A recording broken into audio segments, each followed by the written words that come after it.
నాకు ప్రాణ సమానమైనటువంటి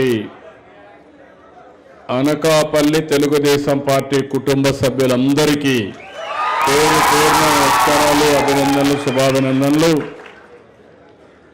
మీ ఉత్సాహం చూస్తూ ఉంటే చాలా ఆనందంగా ఉంది.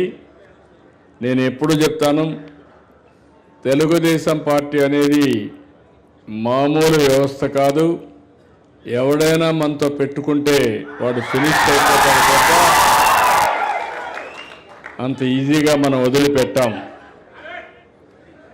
ఇటీవల అనకాపల్లి ఇప్పుడే కాదు, మొదటి నుంచి కూడా తెలుగుదేశం పార్టీకి కంచు కోట, దాంట్లో అనుమానం లేదు.